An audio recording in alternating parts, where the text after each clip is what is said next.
Tu connais beaucoup de mots, tu comprends pas mal de choses en français, mais quand tu dois parler, tes phrases sonnent un peu creuses, tu manques de fluidité.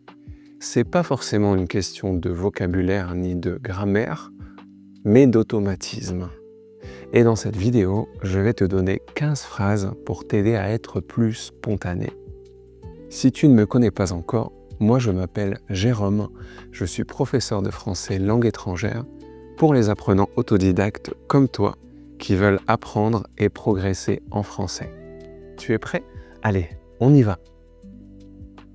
On va commencer avec les réactions naturelles. Tu sais, ce sont ces petites phrases que tu peux placer au milieu d'une discussion et qui donnent beaucoup plus de dynamisme.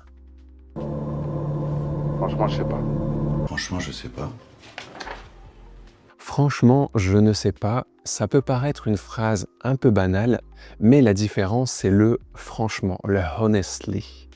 Ensuite, tu peux l'adapter un peu à l'oral pour le rendre un peu plus dynamique en disant franchement au lieu de franchement.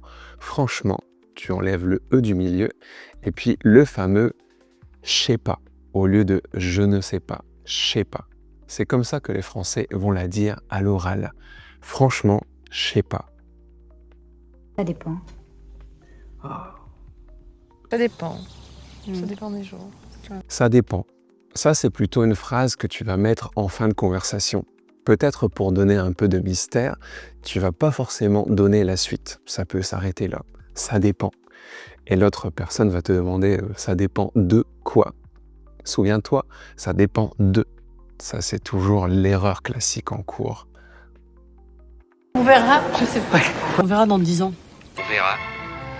On verra. We will see. Une petite phrase classique. Quand tu veux terminer une discussion, tu n'as pas vraiment envie de donner ton opinion. Tu veux pas dire si tu vas faire la chose, si tu es d'accord ou si tu n'es pas d'accord. Tu vas juste dire « Ok, on verra ». Ah, est-ce qu'on peut faire ça ce week-end? On verra. Et généralement, le « on verra », c'est plutôt un non que un oui. Pas forcément. Non, pas forcément. Pas forcément quand tu es plutôt pas d'accord avec quelque chose. Quand quelqu'un te fait une proposition ou une affirmation avec laquelle tu es en désaccord, tu vas dire pas forcément. Ça va t'éviter de dire je suis pas d'accord avec ce que tu dis ou je suis pas d'accord avec ce que tu dis. Pas forcément, c'est beaucoup plus court. Et sache que naturellement, le cerveau va aller vers les phrases plus courtes. C'est pour ça que dans cette partie, tu as des phrases très très courtes qui sont autosuffisantes. Donc j'utilise pas forcément pour dire quand t'es pas trop d'accord. Pourquoi pas? Non mais Pourquoi pas? Pourquoi pas, c'est plutôt quand tu es ouvert à une possibilité. C'est marrant parce qu'en français, tu as peut-être remarqué, on va répondre par la négation pour dire quelque chose de positif. C'est un peu la même chose quand tu goûtes quelque chose en français et que les gens vont dire « c'est pas mal ». Alors ce chocolat, qu'est-ce que t'en penses? C'est pas mal. Tu vois, c'est une réaction négative. Pourtant, on va plutôt dire « c'est bon ». Enfin, moi je dis maintenant « c'est bon ». Je dis plus « c'est pas mal ». C'est bon, c'est délicieux. Et ici, le « pourquoi pas », t'es ouvert à une possibilité. Ah, tu veux aller voir ce film au cinéma, le nouveau James Bond, peu importe. Oui, pourquoi pas, c'est une bonne idée. Maintenant, on va passer aux phrases pour donner ton opinion. C'est là où beaucoup d'apprenants bloquent, généralement B1, B2. Non, je pense plutôt qu'elle cherche à les montrer à un malade, mais que l'hôpital n'a pas voulu qu'elle rentre avec. Je pense plutôt que c'est mieux à utiliser que de dire « non, je ne suis pas d'accord avec toi ». Ça va être beaucoup plus fluide pour nuancer un propos. Là, on est vraiment dans la nuance. Je suis pas d'accord avec toi, mais je pense plutôt que c'est comme ça. Si quelqu'un te dit « Ah, je voudrais aller à Paris pendant les prochaines vacances » et que tu n'es pas d'accord, que tu veux proposer une autre alternative, tu peux dire « Je pense plutôt que tu devrais aller à Lille. Il y a Jérôme. » À mon avis, tu as plus de chance avec Catherine. À mon avis, ça devrait coller. À mon avis, c'est une bonne idée.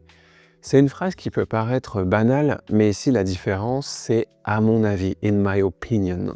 Tu dis pas simplement « je pense que c'est une bonne idée ». C'est « à mon avis, c'est une bonne idée ».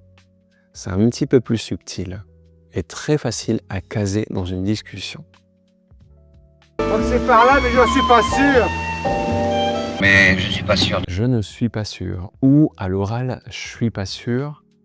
Quand tu veux émettre des doutes, c'est peut-être un peu mieux de dire je suis pas sûr que je sais pas. Je veux dire, linguistiquement parlant, c'est déjà plus correct. Quand tu dis je sais pas, c'est par rapport à un manque de connaissances. Ah, tu veux aller au cinéma? Je sais pas. C'est pas très logique. Alors que si tu dis je suis pas sûr, tu parles d'une incertitude d'aller au cinéma. Et c'est une phrase vraiment facile à placer. Encore une fois, je suis pas sûr. Honnêtement.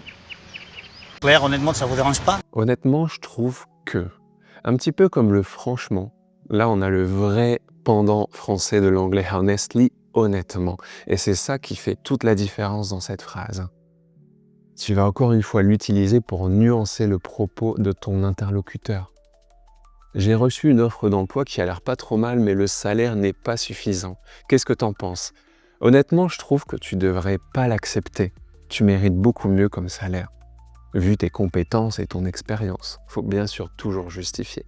Mais le honnêtement, ça donne l'impression que tu donnes une vraie opinion. Je sais pas, ça me paraît impossible. Le problème, c'est que ça me paraît impossible de vivre sans Marie-Claude. Ça me paraît compliqué. Une très bonne phrase autonome quand tu penses que c'est pas possible. Si on t'invite à une fête et que tu penses que tu ne pourras pas y aller, au lieu de dire « je pourrais pas venir », tu peux dire « ça me paraît compliqué ». Et comme ça, tu te délaisses un petit peu de la responsabilité. Tu vois, il y a une complication dans ma vie. C'est implicite. C'est pas dans « je veux pas venir », c'est plutôt « ça me paraît compliqué parce que j'ai d'autres choses implicitement sur le feu ». Et maintenant, quelques phrases que tu peux utiliser quotidiennement, super naturelles. Mais c'est pas grave, tu me le rendras plus tard. C'est pas grave. C'est pas grave, hein. C'est un petit peu le « it's okay » anglais. Quand quelque chose arrive, quand quelqu'un fait tomber ton croissant et que c'est pas grave pour toi, tu peux dire juste « oh, c'est pas grave, ne vous inquiétez pas, c'est pas grave ». C'est une phrase qui a le pouvoir de dédramatiser très facilement une situation.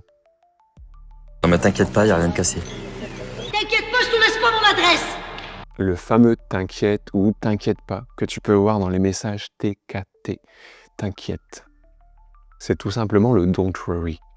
C'est très facile à placer au milieu des phrases quand tu parles avec quelqu'un et qu'on te narre une situation compliquée. « Ah, tu sais, dans mon poste, ça ne va pas bien, qu'est-ce que t'en penses? Je crois que je vais avoir des problèmes. » Mais non, t'inquiète, tout va bien se passer. Je te déconseille de l'utiliser quand les personnes sont très énervées. C'est un effet contraire généralement. Ah, t'inquiète, ah, je suis encore plus énervé. Écoute, oui, mais c'est mieux si on se retrouve chez moi dans 1 heure, ça marche? Ça marche. C'est une phrase qu'on entend beaucoup et qui m'énerve un petit peu, mais c'est la vie.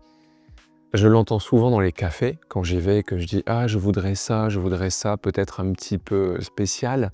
Ok, ça marche. C'est devenu une phrase informelle qu'on entend vraiment partout.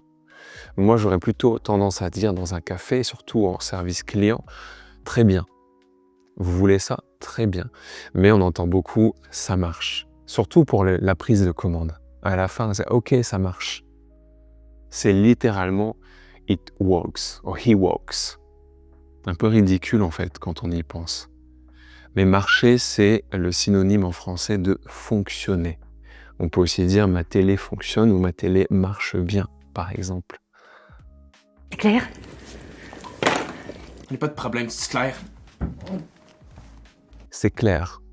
Quand tu es d'accord avec une personne et que tu veux appuyer son propos, tu peux tout simplement dire « non mais c'est clair, t'as raison ». Les Français sont fatigants, ils sont toujours en grève. C'est clair, mais carrément. Moi, ça me va aussi. Ça me va. Très facile à placer. Encore une fois, c'est un synonyme de « it works ». It's okay for me. Ça me va. On se voit samedi, tu ramènes les bières. Ça me va, c'est ok. Comme tu peux voir, ces 15 phrases sont très simples, il n'y a rien de sorcier ici. Et pourtant, elles vont beaucoup t'aider pour améliorer ta fluidité, notamment tes interactions avec tes amis francophones. Voilà, c'est tout pour cette vidéo. J'espère qu'elle t'a plu et qu'elle t'aidera. Je te donne un petit défi, choisis 1 ou 2 phrases et utilise-les cette semaine. Tu vas voir, ça va être magique. Ça va vraiment améliorer tes interactions et ta fluidité. Et si tu veux m'aider, n'oublie pas de laisser un petit like ou un commentaire sur la phrase que tu préfères. Je te dis à très vite. Salut, bye bye.